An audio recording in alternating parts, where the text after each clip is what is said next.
Samajwadi party अध्यक्ष अखिलेश यादव ने कहा 3 रास्ते हैं। आजम खान जी का मदद करने के 3 रास्ते हैं। पहला रास्ता उन्होंने बताया कि भाई देखिए, सरकार ने उन पर मुकदमा किया है और सरकार बदल जाए, हमारी सरकार बनाइए, हम जो है आजम खान के ऊपर से जो भी मुकदमे फालतू के लगे हैं उसको हटा लेंगे। दोस्तों नमस्कार, एमटी टॉक शो में आपका स्वागत है। जहां जो है 2027 में उत्तर प्रदेश में विधानसभा चुनाव होना है, वहीं उत्तर प्रदेश की सियासत आजकल बहुत गर्म हो चुकी है, बहुत ही घमासान मचा हुआ है। एक तरफ कथावाचक को लेकर के जातीय गोलबंदी करने की कोशिश की जा रही है, भाजपा उस पर हमलावर है। अखिलेश यादव जी ने उस कथावाचक का जो सम्मान भी किया जिसका अपमान हुआ था। मतलब इस तरीके की घटनाएं जो घटी उत्तर प्रदेश में, उसने तो उत्तर प्रदेश की सियासत में बहुत ज़बरदस्त बदलाव किया, लोगों की सोच में बदलाव किया। ऐसी घटनाएं होनी नहीं चाहिए, क्योंकि कथा कहने का तो जो है अधिकार किसी को भी है, किसी भी धर्म का हो, किसी भी जात का हो।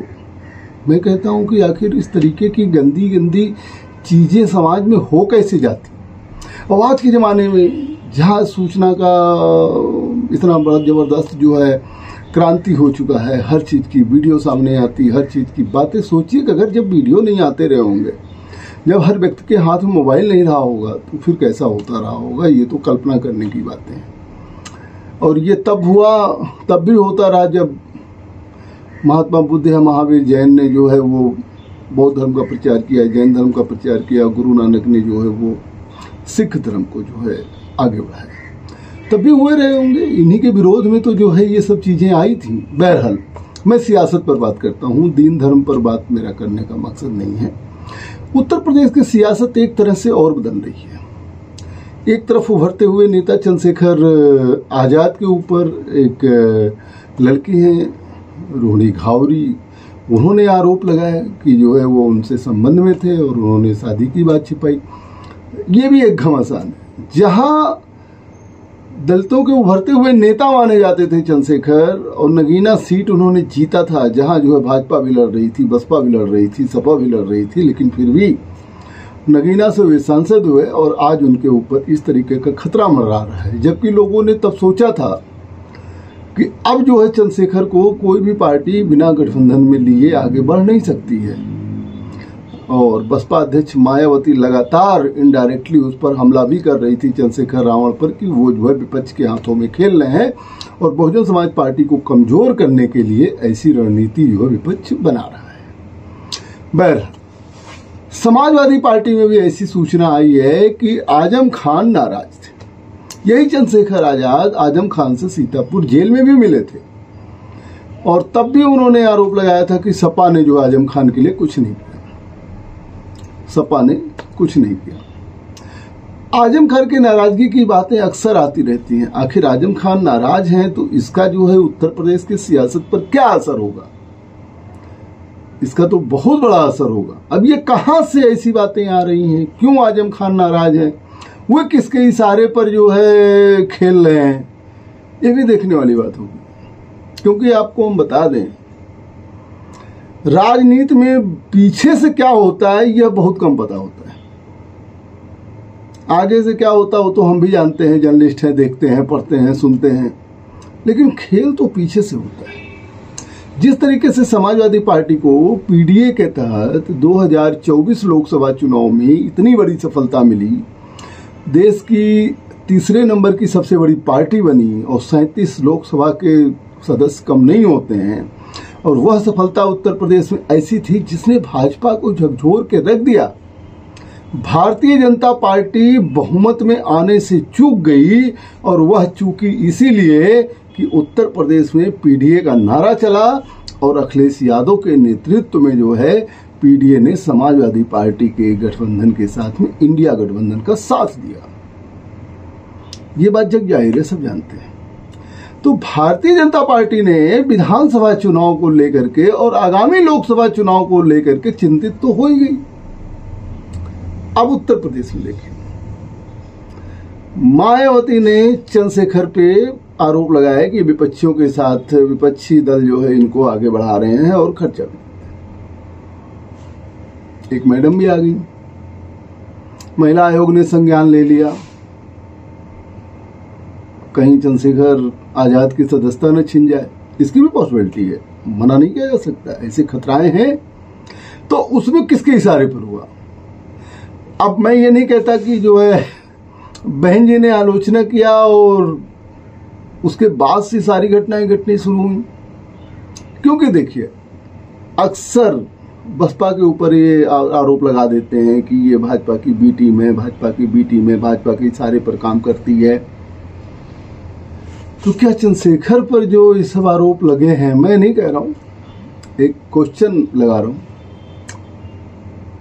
कि ताकि जो है बहुजन समाज पार्टी का नुकसान न हो, क्या कहीं और से इशारा है? समझ सकते हैं आप, नाम मेरा लेना अच्छा नहीं है। उसी तरीके से ये भी देखा जाता है कि जितने लोग जेल में बंद होते हैं, जितने लोग किसी क्या कहते हैं कि गलत कामों की वजह से सुर्खियों में आते हैं, उनका झुकाव बीजेपी की तरफ हो जाता है, सत्ता की तरफ हो जाता है। अब उससे उनको फायदा भी मिलता है। तो क्या आजम खान की नाराजगी समाजवादी पार्टी को कमजोर करने के लिए ये इशारा है कहीं से? ये मामला हवा में तब आया जब चंद्रशेखर आजाद आजम खान से मिलने के बाद भी उन्होंने बयान दिया। रामपुर में जो आजम खान के समर्थकों ने भी इस तरीके की बातें की। उसके बाद अभी जो आजम खान की पत्नी डॉक्टर तंजीम फातिमा आम लेके गई थी। भाई आजकल आम का सीजन है, आजम खान से मिलने गई थी और आम लेकर गई थी। आजम खान जी ने आम खाया होगा, तो पत्रकार भी बाहर थे, जब वो मिल के आई तो पत्रकारों ने पूछ लिया। और पत्रकार ये जरूर पूछ लेते हैं, क्या सपा ने साथ नहीं दिया? सपा ने साथ नहीं दिया, सपा क्या करे बताइए जरा। अगर सरकार ने उन पर जो है मुकदमे लादे हैं, वो कोर्ट में है, तो सपा उसके लिए कर क्या सकती है? लिखा पढ़ी में मुकदमे लदे हैं, कोर्ट है, कचहरी है, वकील है, वहां बहस होगी कि सपा विपक्ष में कर क्या सकती है। तो जब डॉक्टर तंजीम फातिमा से पूछा गया तो उन्होंने कहा कि हमें सपा से उम्मीद नहीं है। तंजीम फातिमा से सवाल यह था कि क्या सपा ने आपकी मदद नहीं की? उनका कहना था कि मुझे सपा या किसी दल से कोई उम्मीद नहीं है, मुझे जो है ऊपर वाले से यानी अल्लाह से उम्मीद है। भाई ऊपर वाले से तो सभी उम्मीद करते हैं, व्यक्ति क्या कर सकता है? ये बात खाली डॉक्टर तंजीम फातिमा या आजम खान की नहीं है, जितने लोग हैं सभी की मदद ऊपर वाला ही करता है। अब उन्होंने, लेकिन सपा की राज्यसभा सदस्य भी रही हैं वो, लेकिन उन्होंने समाजवादी पार्टी को श्रेय लेने नहीं दिया। कहा जाता है कि उत्तर प्रदेश में आजम खान, चंद्रशेखर और डॉक्टर पल्लवी पटेल या जो है और छोटे छोटे दल मिलकर के एक मोर्चा बना सकते हैं, और ये अच्छा मोर्चा बनेगा। इन दलों में आजम खान की नाराजगी सपा झेल चुकी है। जब कल्याण सिंह के साथ मुलायम सिंह ने गठबंधन कर लिया था तो आजम खान अलग हुए थे, और उसका ये नतीजा रहा कि समाजवादी पार्टी जो है वो सत्ता से बाहर हुई और मायावती पूर्ण बहुमत से जो है सरकार में, क्योंकि अल्पसंख्यक समाज ने पूरा उनको वोट दिया। अब आजम खान अगर नाराज होते हैं, आजम खान की पैठ है अल्पसंख्यक समाज में। कांग्रेस नेता भी बोलते रहते हैं कि आजम खान के लिए कुछ नहीं किया। आजम खान के, कांग्रेस को क्योंकि भविष्य दिख रहा है कि अगर 17% वोट उत्तर प्रदेश का कांग्रेस के साथ आ जाता है तो समाजवादी पार्टी तो लगभग समाप्त हो जाएगी, और समाजवादी पार्टी अल्पसंख्यक वोट को छोड़ना नहीं चाहती, क्योंकि उसके पास तब बचेगा क्या? पीडीए का नारा देने के साथ साथ समाजवादी पार्टी अल्पसंख्यक नेताओं को आगे भी बढ़ा रही है। लेकिन आजम खान कमजोर तो हुए। रामपुर में अखिलेश ने लोकसभा चुनाव में अपने पसंद का उम्मीदवार दिया। अब्दुल्ला आजम जो उनके लड़के हैं आजम खान के, जब वो जेल से आए तो वो अखिलेश से नहीं मिले, आज तक नहीं मिले। इसमें जो है टीएन हसन जो सांसद हैं समाजवादी पार्टी के, उन्होंने कहा कि आजम खान का जो मतलब अखिलेश यादव का जो कद है वो अब्दुल्ला आजम से बहुत बड़ा है, उनको मिलना चाहिए था, नहीं मिले। तो ये नाराजगी दिख ही रहा है। चंद्रशेखर आज़ाद मिलते हैं आजम खान से तो वो भी जो है प्रकट करते हैं, और डॉक्टर तंजीम फातिमा उनकी पत्नी मिलती हैं तो उन्होंने भी कह दिया कि मुझे सपा से नहीं उम्मीद है, मुझे अल्लाह से उम्मीद है। अल्लाह तो सबकी मदद करता है, डॉक्टर तंजीम फातिमा की नहीं, सबकी। तो इस तरीके से आजम खान की नाराजगी उत्तर प्रदेश की सियासत में एक बड़ा धमाका कर सकती है। वो बड़ा धमाका कर सकती थी, ज़्यादा बेटर था कि देखो भाई, अगर अलग मोर्चे में आजम खान जाते हैं तो सपा का उतना नुकसान नहीं होगा। 2-4 सीटें 10 सीटें छोड़ दीजिए जहां जो है उनका प्रभाव होगा, 1-2 सीटें 3 सीटें या रामपुर जिले की जितनी सीटें होंगी वहां हो सकता है, लेकिन उसके अलावा आप जाएंगे कहां? क्योंकि कांग्रेस जो है सपा के साथ गठबंधन में है। आप ऐसा भी नहीं कर सकते हैं कि कांग्रेस के साथ जाकर के जो है और सपा के साथ गठबंधन में ना रहे, तो आप कांग्रेस में भी नहीं जा सकते।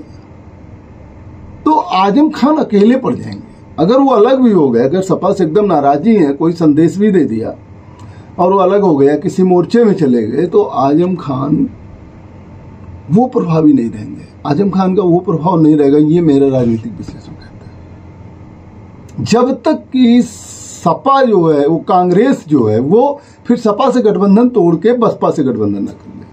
लेकिन बहुजन समाज पार्टी ने तो अभी किसी गठबंधन की तरफ इशारा ही नहीं किया है। बहुजन समाज पार्टी का तो कहना है कि वो अभी अकेले चुनाव लड़ेगी। तो आजम खान के अलग होने से ये नुकसान सपा को होगा, लेकिन किसके इशारे पर हो रहा है?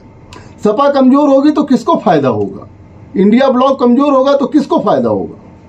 आजम खान को हो सकता है जेल में है, कुछ पर्सनल फायदा हो जाए। यह बात अल्पसंख्यक समाज भी बहुत अच्छी तरीके से समझता है। जब अल्पसंख्यक समाज ने ओवैसी को भाजपा का एजेंट तक कह दिया, ओवैसी का साथ नहीं दिया, ओवैसी के साथ जो है वो लोग नहीं आ पाए, क्योंकि उनको पता है कि ओवैसी केवल एक धर्म की बात करते हैं जिससे जो है सीटें नहीं जीती जा सकती, पार्षद नहीं जीत सकता है एक, और तो बात छोड़ दीजिए, विधानसभा की तो बात ही छोड़ दीजिए। ऐसी कंडीशन में क्या होगा? किसी विधायक से कोई काम पड़ गया, किसी सांसद से कोई काम पड़ गया, तो अल्पसंख्यक समाज कहाँ जाएगा? तो समाजवादी पार्टी अध्यक्ष अखिलेश यादव ने कहा 3 रास्ते हैं। आजम खान जी का मदद करने के 3 रास्ते हैं।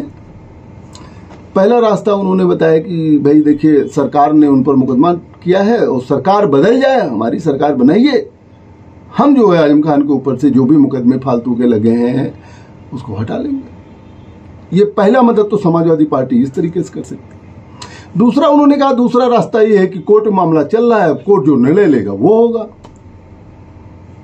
और तीसरा रास्ता अखिलेश ने कहा, जिसको तंजीम फातिमा ने भी बोला था, कि भगवान मालिक है। तीसरा रास्ता भगवान का है। जब आदमी से रास्ता खत्म हो, भाई आप हमारी सरकार बनेगी, ये सरकार बनेगी, हम जो बदल देंगे या केस वापस ले लेंगे। मुख्यमंत्री तक के लोगों ने अपने केस वापस लिए हैं, तो आजम खान का तो केस सरकार बदलने पर ले ही सकती है।